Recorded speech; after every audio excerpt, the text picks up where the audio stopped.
Aronson, and I do a lot of work on flashbacks. We're often told that flashbacks are not necessarily they're weak and so on, sign of a bad writer, and we're often told that any film that uses flashbacks can be told in a linear chronological 3-act structure, the conventional way.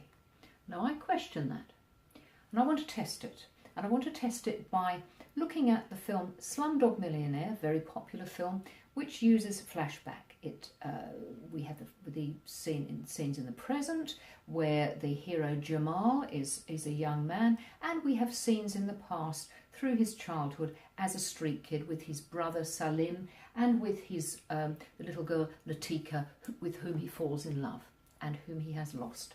So let's have a look at this. Let's try to tell Slumdog Millionaire without its flashbacks. Okay, and I'm going to read this from my book, The 21st Century Screenplay. I'm sorry it looks like this, it's just the one I use with teaching. Anyway, easier for me to read this to you now.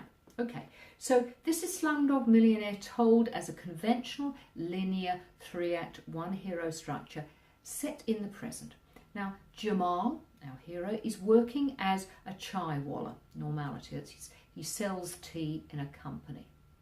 He finds his lost brother Salim, then Latika, with the backstory of the three told briefly in dialogue, for example, through recriminations. Recriminations and arguments are good places to tell backstory because those are situations in which people throw the past back at each other very naturally.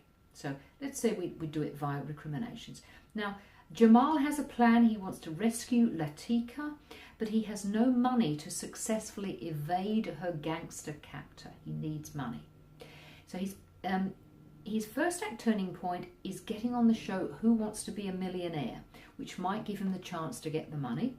The second act shows him progressing successfully through the show, increasingly suspected of cheating, because remember, the explanations of why he's not cheating are told in the flashbacks in the original. So we get none of that. We just get him answering the questions and people getting more and more suspicious.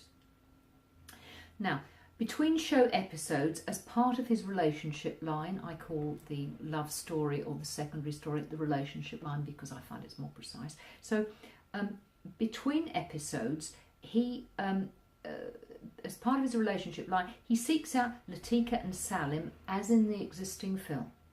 Now his second act turning point, which is the moment closest to death in that conventional structure where things are really bad, is the police interrogation scenes during which, in an impassioned but brief speech to his interrogator, he reveals how he knew all the answers to the questions. So we don't see that in flashbacks, we see it in dialogue. He expresses it, he tells us what happens. All right, no flashbacks, because we're doing this in a conventional linear structure.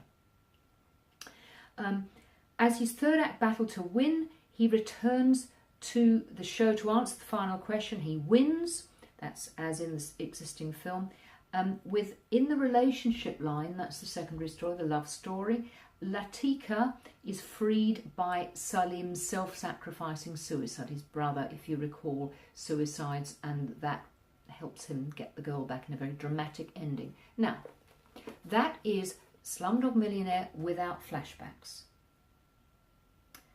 I don't think it's as rich as the original. I like those flashbacks. I like seeing those young children in the terrible poverty in which they live, the dreadful things that happen to them. I think it's rich. I think it also obeys a certain rule about storytelling, which is show, don't tell. Anyway, that is Slumdog Millionaire without its flashbacks.